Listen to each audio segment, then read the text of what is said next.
Thank you, everyone, and thank you, Corey, and the chairs for letting me come speak about this topic again. This is one I've spoken about several times before at LISA, at other conferences. It's one that I think is worth repeating on a regular basis. We don't, as an industry, I don't think we talk about it enough. So I'm going to be talking just about what burnout is. I'm going to give a little story about burnout, and we'll go through some of the stuff here. So first of all, this is a talk. I do work for Facebook, but this is a talk I'm giving on my behalf. It's not on Facebook's behalf, so this is all my stuff. Acknowledgements. I have to give a lot of credit, in fact, almost all the credit here, to Dr. Christina Maslach and Dr. Michael Leiter. They are two of the they are the two people who are at the forefront of research on occupational burnout and what it is and how we deal with it, and to my friends and family for reasons that will become clear shortly. So today's agenda, like I said, we're going to talk about what occupational burnout is and how we can deal with it. We're going to go through some examples. I have a story about a personal time when I went through burnout, and it was pretty bad, and what I learned out of it, and then some stuff about how each of you can, help each other and keep a lookout for burnout and what to do with it when you encounter it. So first, what is occupational burnout? And I want to be super clear about what it is, because it's not always clear to a lot of people what we're talking about when we say occupational burnout. I'm going to start by doing the opposite. I'm going to talk about what occupational burnout is not. It's not when you feel tired. It's not just when you're unhappy with your job. It's not when you take a break from what you're doing. Maybe you have kids and you want to stay at home for a while and bond with them. I did that for a while when my kids were born, and people thought maybe I'm burning out. It's not when you decide to take a sabbatical and travel around. That's not really burnout, but some people seem to think it is. And it's not when you just feel bored with what you're doing. We all feel bored from time to time. Like you're doing a project, it was fine for a while, it was great, you enjoyed it, but then you just didn't want to do it anymore. And I put these up here because the first two times I gave this talk, I didn't have this slide up here, and I got lots of questions about it, lots of comments, and so people asked me to clarify.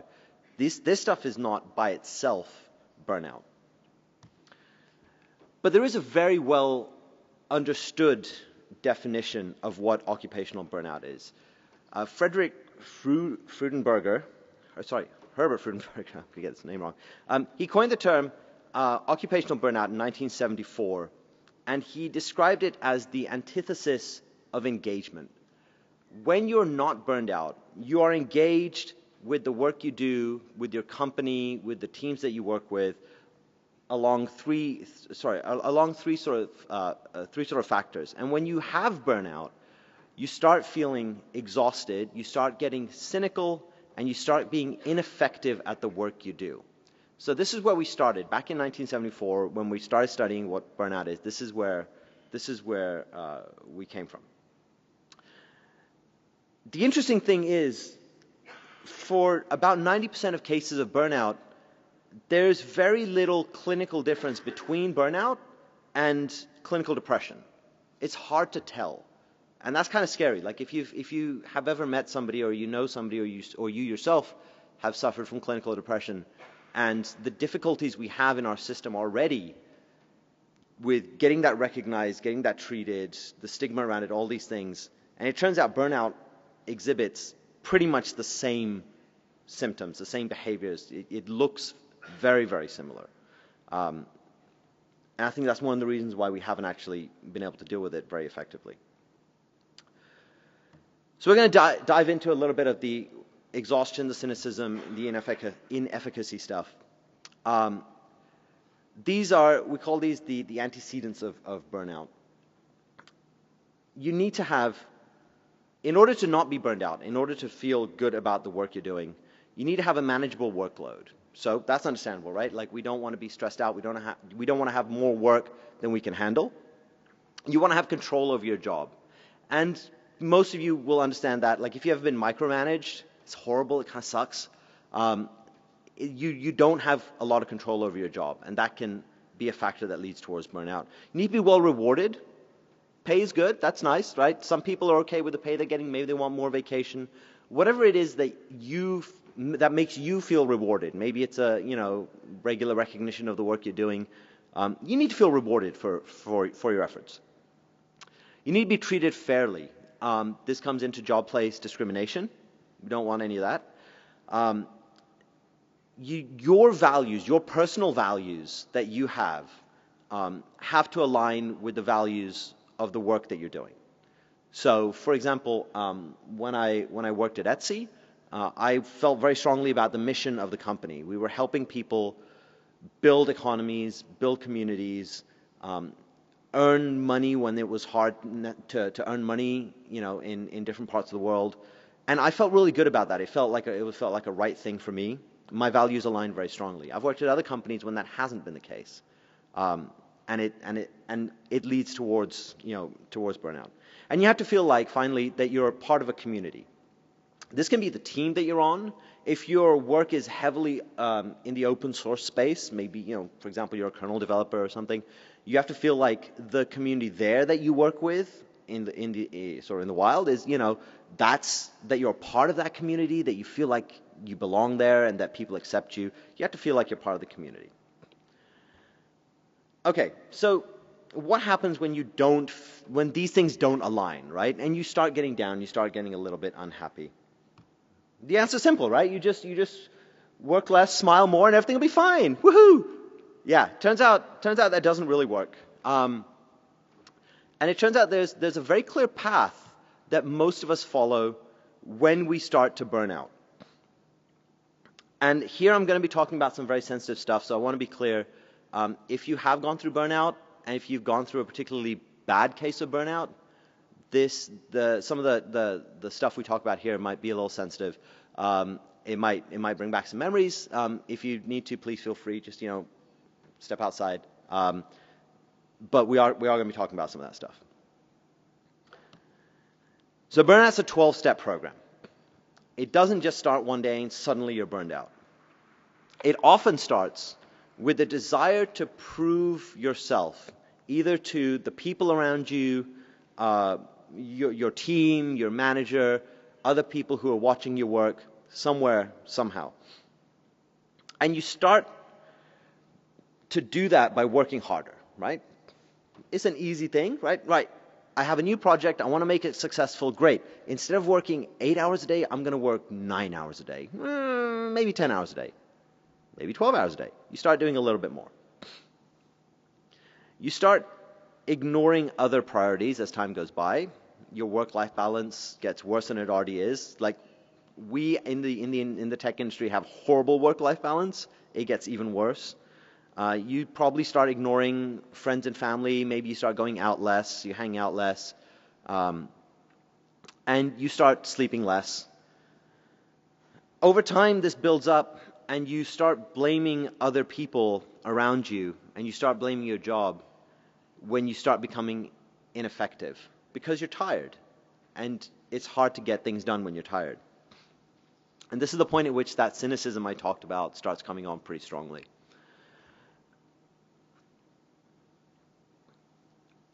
Eventually you get to a point where you feel like the only thing that matters is your work, the thing you're doing, the thing you're trying to prove. There's a little bit of sunk cost fallacy in this as well. You feel like you've invested so much time, so much energy, so much effort that you have to keep going, right? There's no point quitting now. If you just do a little bit more, it'll be fine. And as your workload starts to increase, you start blaming it. You start blaming the fact that you have work to do at all, right? You're like, I don't like this. I'm not enjoying it. It's not fun. The work sucks. But there's nothing wrong with you, right? You blame everything except yourself. Everything around you is a problem. Over time, you'll start to withdraw even more from stuff that isn't work-related around you. This is the point, like I said, you might start dreaming of work. Who here dreams of work every now and then? Yeah, that's what I thought. Okay, that's horrible, right? There should be no hands up at that point. But we do it, right? This is an aspect of burnout. Your mind is so focused on on this stuff that all it can think about is the work. And hopefully about this time, if we're lucky, people around you will start noticing changes in your behavior. All of this stuff will be like, oh, you know, Aveline wasn't like this 6 months ago. Something's different about him. If they approach you with this stuff, you're not going to believe them. It's like, I'm fine. I'm just doing my work. I don't like it. I don't enjoy it. I'm fed up with it, but I'm doing it. You're the problem, not me. So before I go on to the last 4 steps, who's felt any of, like, who's gone through these 8 steps? Who like feels like, yeah, I've felt that before. I've gone through this. I expect like most of us. This is not a surprise. This is bad, but it's not awful. But it gets awful. Because if you don't believe the people who come up to you, who want to help you, who care about you, the next step is that the inefficacy comes in full force. You get so tired, you get so wiped out because you're not sleeping and you're working all the time and you can't shut your brain off and it can't decompress, that you just aren't able to do your work at all. It's just done. You may turn up to the job, but you're not doing anything.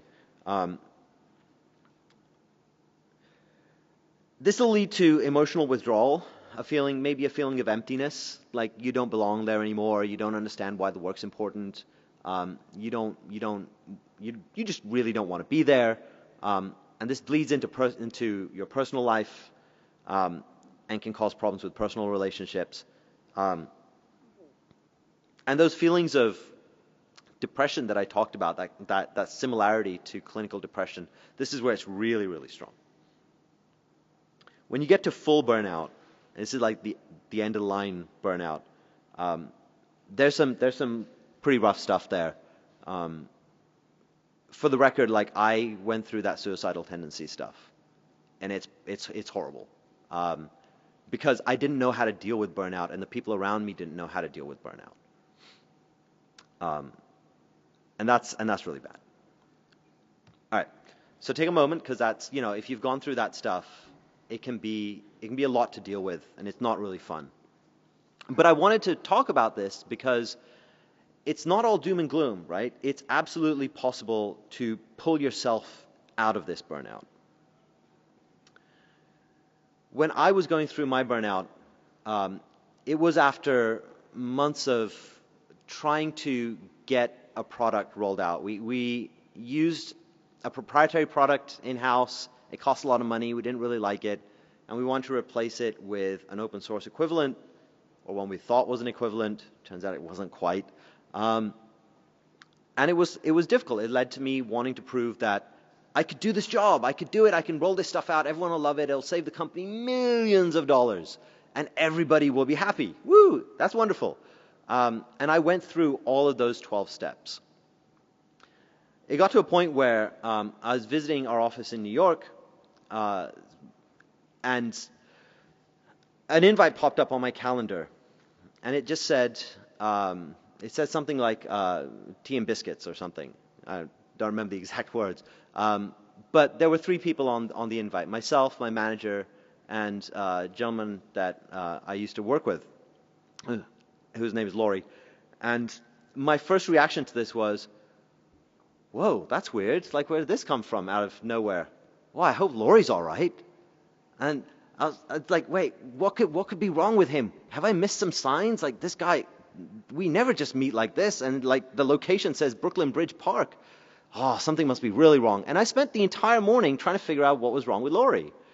And it wasn't until we actually got outside and we started walking that they're like, dude, nothing's wrong with Laurie. There's a problem with you. And we had an intervention in Brooklyn Bridge Park where they sat me down and said, this has to stop. And it had gotten pretty bad at that point. And it's possible. Like, they helped me work through this stuff, and the lessons that we learned from that are what I'm talking about today. So how do you pull yourself out of burnout? There is the first thing to do is to identify those 6 factors that we talked about. Which of those are disconnected for you? Is your workload okay? Do you feel like you have autonomy in your job, that you're able to do what you need to without being micromanaged? Do you feel like you're rewarded properly? Do you feel like you're treated fairly, that you're not discriminated against? Are your values aligned with the company? And do you feel like you're part of a family? Find the ones that you don't connect with as well as you think you should. And then start looking at how you can reestablish those connections. Once you've identified those and you've started on that path, the next step is to start rebuilding self-confidence. Self-confidence gets absolutely destroyed. If you've been through burnout, you know this. You get out of it and you're like, I suck. I'm not able to do my work. I spent weeks or months being completely ineffective. I don't know how to do my job. The next step will be to start rebuilding your self-confidence. I'm going to take a few minutes now. I'm going to go through those 6 things because there's important information there on specific things you can do. So your workload. Who here works 9 to 5 or something close to those hours? Like, okay, all the hands that didn't go up, I'd like you to just take a moment while we're talking about this and wonder why that's the case. There are certainly times, like if you're coming to the end of a project and there's a lot of work to do, there's things to get done, that sure, I've put in the hours, I've helped get things, over the line, but there's really not often great reason for you to be working more than that amount of time. We fought hard to get these working hours set, right? These working time directives and things. That if you are working, first of all, you're working for free most of the time. You're giving your time away. And that's time that you need to just kind of decompress and relax and do things that are not related to work. So don't make yourself too available. Is there too much work? This is a management problem. It's not necessarily an engineering problem. I always push back and say, look, if we have 10 projects to do and we've only got 8 projects worth of resources, then maybe we need to figure out which of those 2 projects we don't do. And you work with your tech leads, you work with other people, you work with your management to figure out what those things are. There's always going to be more work to do. It's important to be able to sort of ruthlessly prioritize the work that you have to do. And is the pressure to complete the work too high? Some people thrive on this. They do very well. Others don't do so well with it. You have to find the right balance for what too high means for you. Job control. If you've been micromanaged, and I have, one of the lessons I learned is that it often comes from a place where people just want more information. They just want to know what's happening and they want to stay in the loop. They don't necessarily want to micromanage because they want to tell you what to do. But it can come across that way when they don't understand what's happening. And a really good way to fight back on that is just to be a fire hose of information. And it takes a little bit of effort on our part. But if you provide all of that information regularly on an ongoing basis, you'll often find that you get micromanaged a lot less because there's a lot of confidence that gets built up in you that this person knows what they're doing. I don't need to be on top of them all the time. If you have weak leadership, you're not getting good direction, you can talk to leadership about it and say, what can we do about it? Or you can step up yourself and say, I'm going to take that role and I'm going to start getting more involved in leadership decisions. And it's not a thing you just do overnight. It's a conversation you need to have with others. But it's a really good approach to regaining job control. If you need more money, I like more money. I'm sure everyone likes more money. If you need more money, talk to somebody about it. It's something that we feel really awkward about most of the time. Like, I don't really want to talk about money. Like, I'm getting paid probably more than like most people in the world. And it's kind of difficult to approach it with HR or my manager or something. But do it, right? Like, if you don't think you're getting paid fairly, do it. Go take a look at what other people in the industry are getting paid for the work similar work to what you do, and say, look, I think I'm valued at this much in the industry, and we need to have a conversation about it. Most people are really cool about that when you talk to them. There could be other things. Like if you, like I said earlier, if you're fine with money, if that's not the thing that you feel rewarded by, talk about other things that would make you feel more like you're being rewarded fairly. And make sure your work's being recognized. If you see somebody doing great work, recognize them and establish a culture where that just happens on a regular basis. And it's very important to to that building up of that self-confidence and that recognition. Fairness, I think, this is not a surprise. Like in our industry, we've had some problems with discrimination. We've had some problems with people not being treated fairly. We have to fix that. That's all there is to it. It's a thing that cannot keep going on forever. It's ridiculous at this point. If you find yourself in a position where you're being disrespected, where you're being discriminated against, first set the ground. Like make sure that that's what's happening. Sometimes when you're deep in burnout, it can feel like that. Talk to the people around you. Hopefully you have somebody in HR that you can talk to about this, but this is something that we, as an industry, I think we need to deal with. It's not as easy to do on a one-on-one basis. Community is an interesting one. I've been a part of open source communities. I've been a part of corporate communities. I have families, and it's crazy because I often find that there are people in all of these communities who act in divisive ways, and I never understand why. Like, is it a power struggle? Is it, what's happening? But you'll find people who act in divisive ways, and you have to act proactive. You have to be proactive in cutting that out, in stopping it and saying this is not okay. And it takes multiple people getting together and saying and agreeing that certain types of behavior are not acceptable, and putting an end to them. So at Facebook we have a workshop we call Crucial Conversations. Other places have similar workshops. They may be called conflict resolution workshops. They're no joke. Like if you ever get an invite to one, go. They are absolutely amazing in helping people figure out how to have difficult conversations and build strong communities.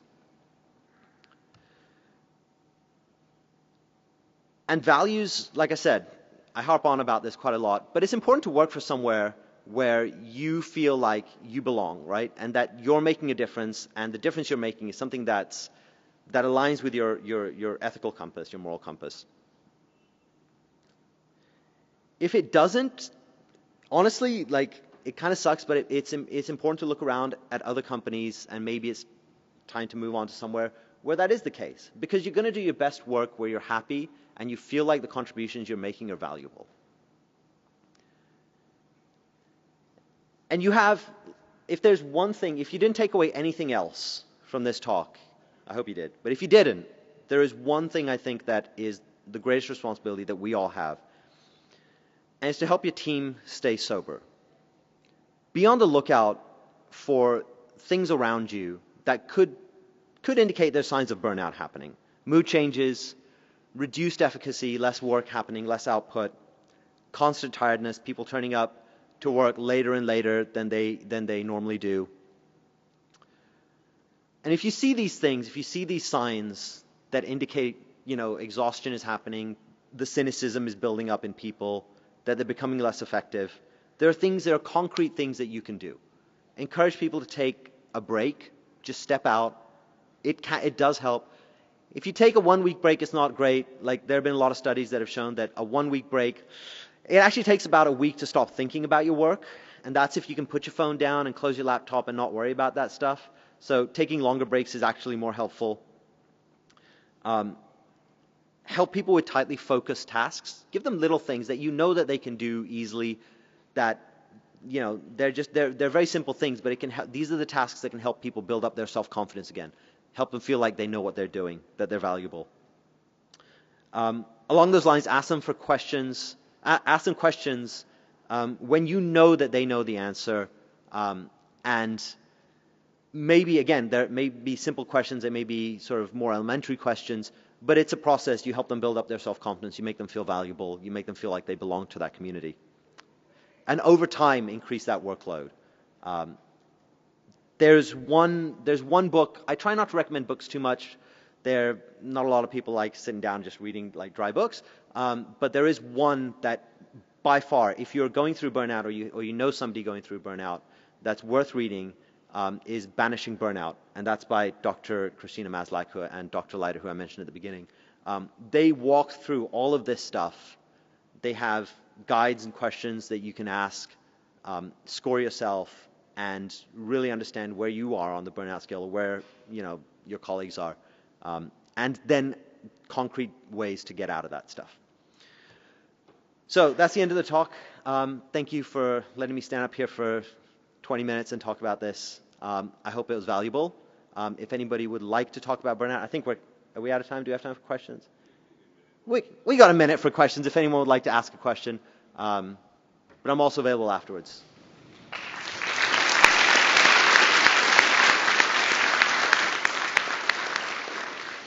So a lot of your examples were focused around engineers and individual contributors. Yes. How does this play for managers? It's interesting. I hadn't thought about this until recently. So my new job that I've been doing is almost a management job, dealing with people. The managers, a lot of the same things apply, right? But the responsibilities of the manager are increased because you really have to be looking at the people who are working for you, with you, and seeing these patterns evolve over time in them. So managers, in addition to having to watch for their own burnout, really have to watch for the burnout in others as well. You should be good at this. It's a very important part of being a people manager. Does that kind of help a little bit? Yeah. I find the patterns. I've spoken to a couple of managers who have gone through this stuff, and when it boils down to it, like, a lot of them have also found that they've gone through similar steps. The steps are still fairly consistent in wanting to, what they want to prove, what they want to do, and so on. Yeah, one of the things that we've seen is your question number one about availability is managers are sort of de facto available constantly is one challenge. Yeah. The other thing is that for people who have changed tracks from individual contributor to manager, Yeah. the feeling of, am I being effective, am I doing the right things, is a huge challenge. It is very difficult, and if you've switched from IC to manager, a lot of people don't realize that it's a pretty drastic career change, right? If it's the first time you've done it and you haven't really worked in that space long term, it's a huge career change, and you do feel very ineffective, and you're ramping up, you're learning again. And when you're coming from a place where you've been doing it and you've been very effective, as an IC you may have been super effective, and suddenly you're in this place where you're not, and you have to learn these skills all over again. It's really easy to fall into the burnout trap. Lean on other people. Lean on other people. You're in that position because people have seen that you're able to do it. They already have trust that you will be able to do it. Rely on that. Lean on that. And work with others.